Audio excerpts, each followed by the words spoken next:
Old new media. For the past couple of years, I have entertained myself, with a little project of study, which I would call old new media. And it started basically from the elementary insight that old media, I think about the printed press newspapers, but also radio, movies and what have you, that these old media, at one point in history, of course, were new media, and they entered society in very much the same way as our new media now enter society, all right?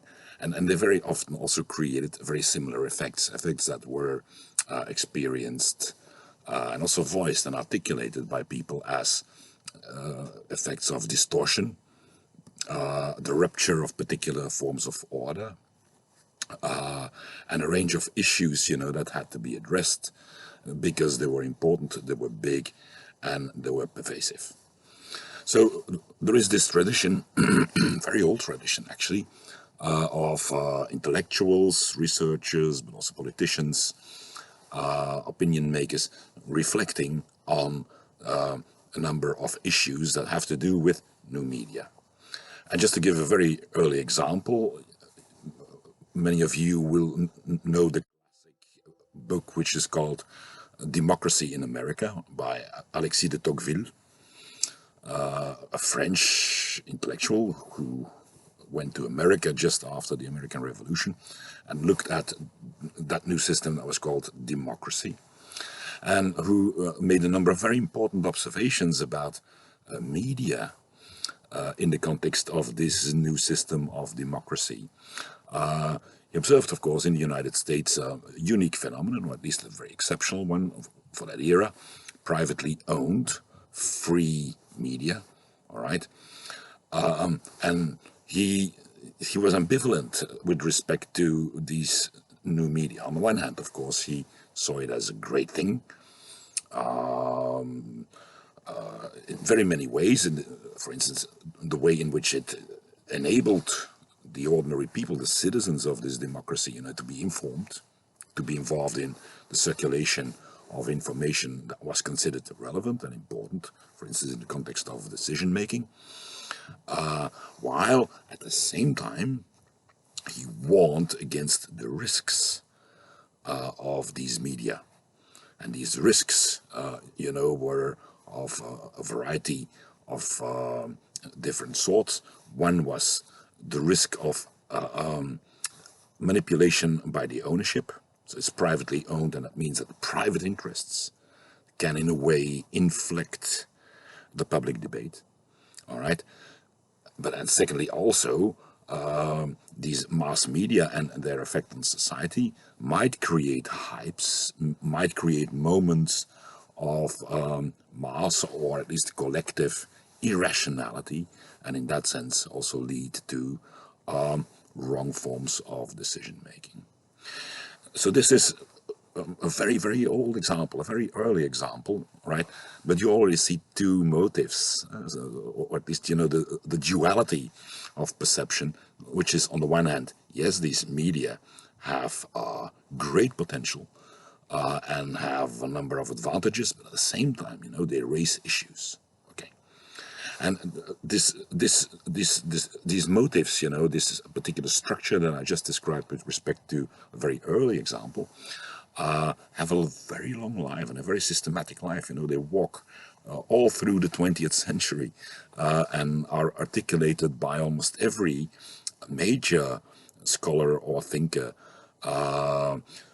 about media, about democracy, about the public sphere, and so on and so on. So you find them in the work of people like, so I already mentioned de Tocqueville, but you find them in the work of Lazarsfeld, Paul Lazarsfeld. You find them in the work of Dewey, of Walter Lippmann.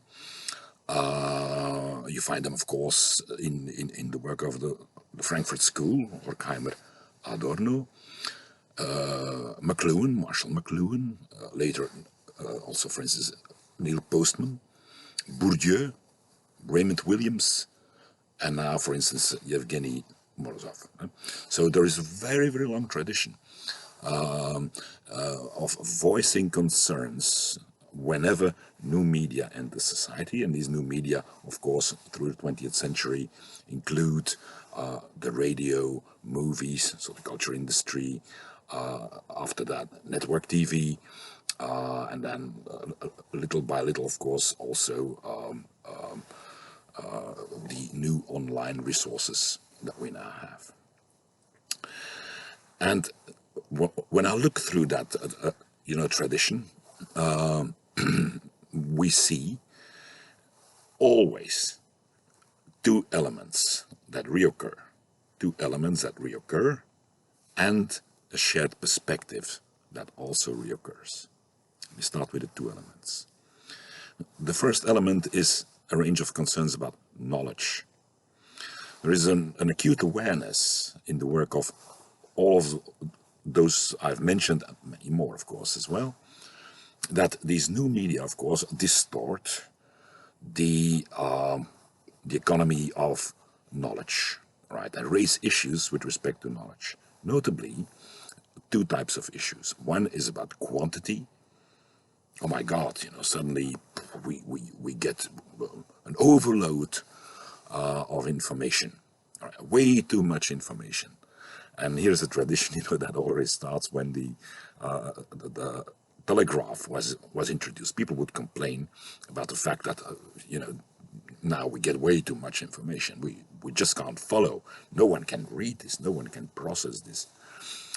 So what are we going to do about it? How are we going to store it? How are we going to make this incredible amount of information available and useful for all?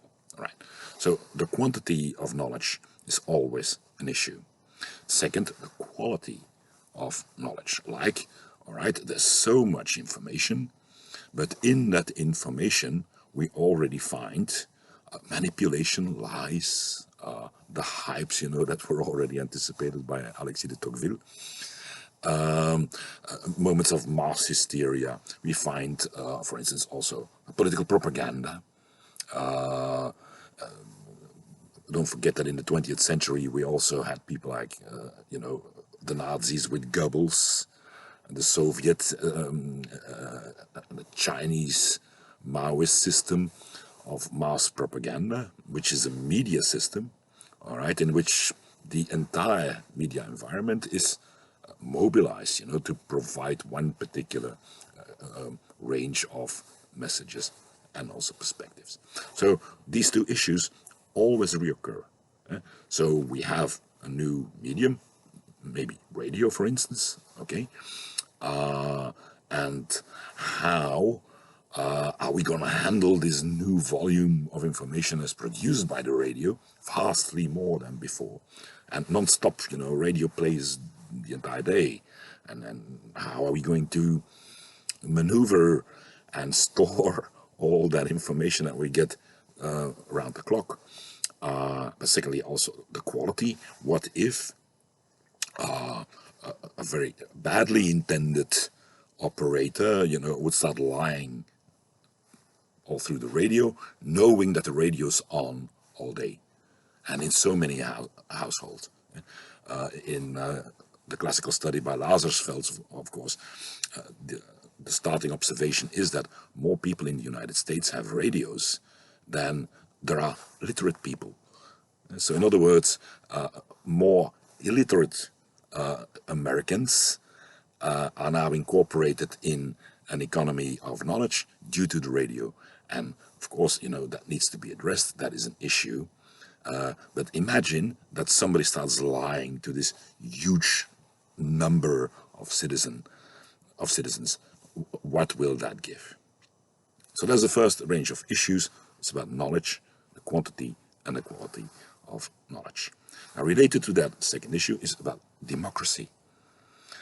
All of these authors agree to some extent and to various and in various ways, that we need media, right? That media are essential in a mature democracy. And in that sense, again, if you go to the old work of Alexis de Alexis de Tocqueville, you already find the essence of that argument. A democracy needs informed citizens, all right?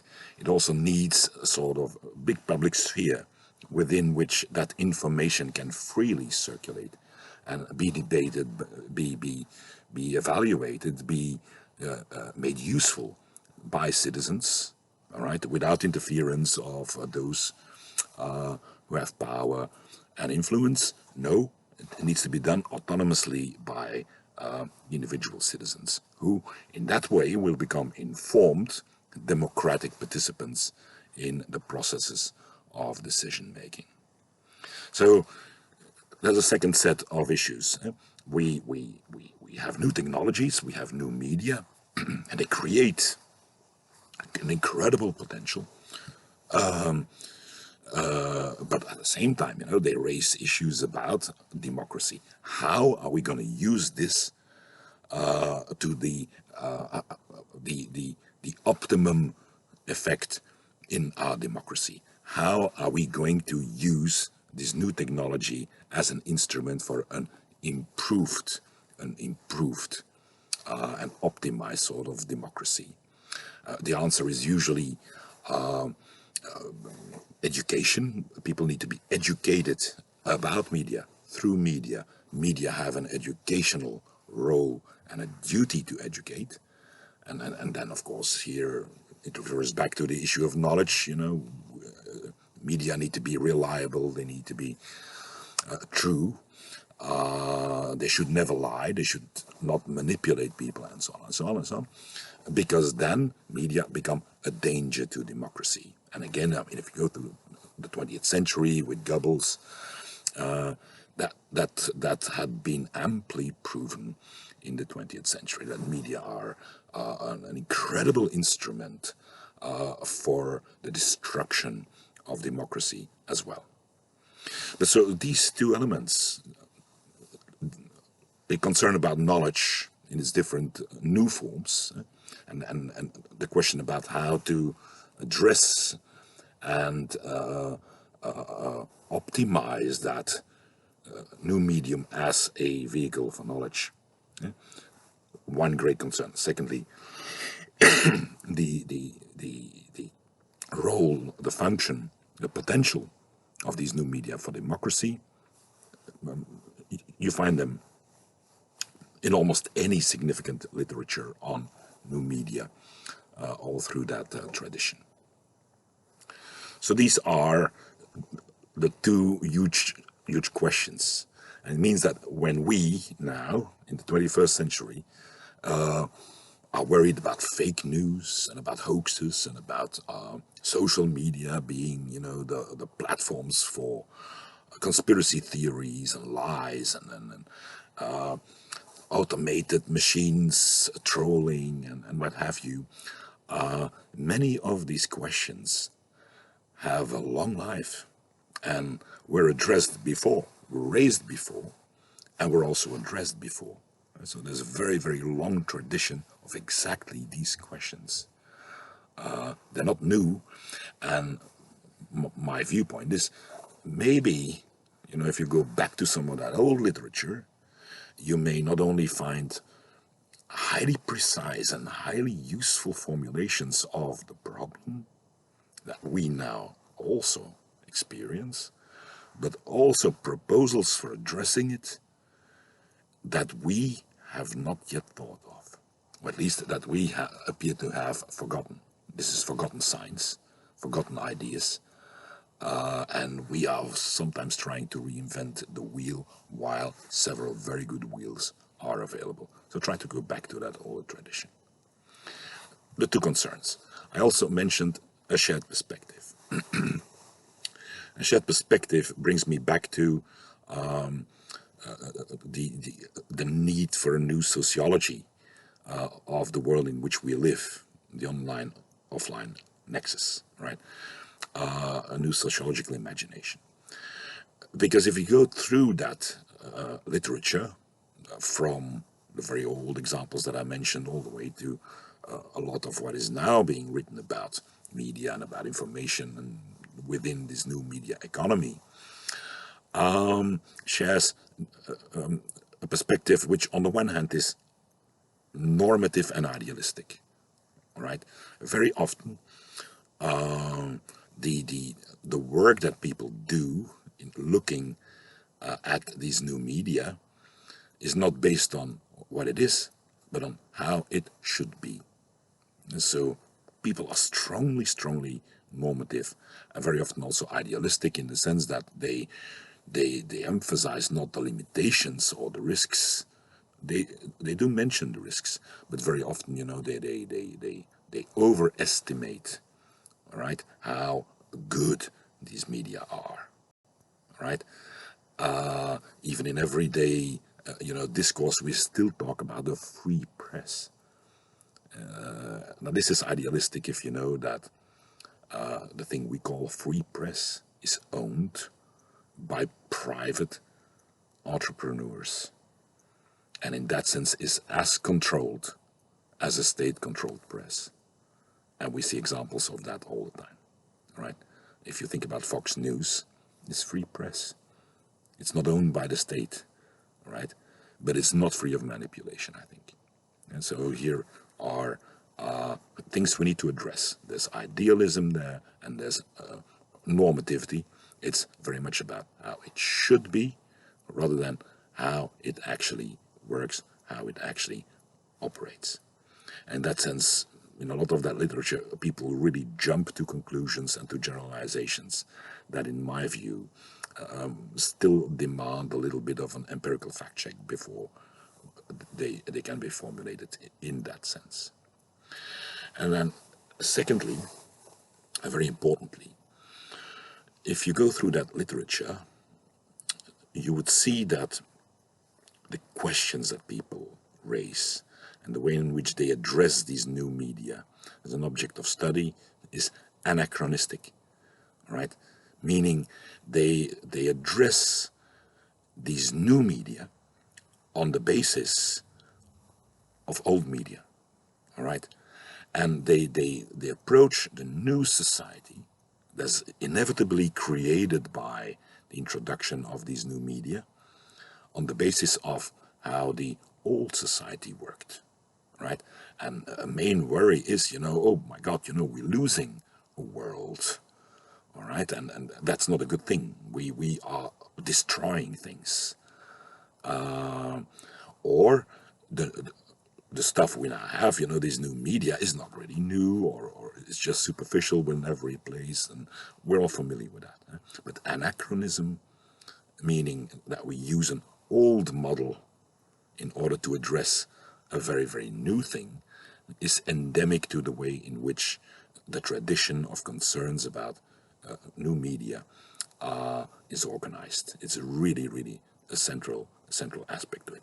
A very good example of that is Lazarsfeld's beautiful study about the radio in the United States. The question that he raises, the research question, is about literacy. So the question is, now that we have radio, all right, will it enable more people to read, or at least do the thing that otherwise would be done by reading? I already mentioned the fact that in the United States, when the radio became widely spread, many illiterate Americans for the first time became included in a media and information economy. But the question was an old one. It was about reading, And so the conclusion, or one of the conclusions of the work that Lazarsfeld did was, no, they listen to the radio a lot, and the radio is good, but it's so superficial if you compare it to reading a good, sophisticated opinion article in the Times, the New York Times, or any other major advanced media outlet. All right. So an old media economy is used as the benchmark for looking at the new one. So here's my conclusion. In a project like old new media, the advantage of it, or the usefulness that I see, is it teaches us, the historicity of issues we now experience as, critical issues for our own society and for who we are. All right, it's good to understand that they have a historicity, that they're not new, and as I said before, that sometimes we find very, very interesting ideas in this old literature. So read that stuff, even if it looks obsolete. You will find sometimes really, really, really good ideas. Okay.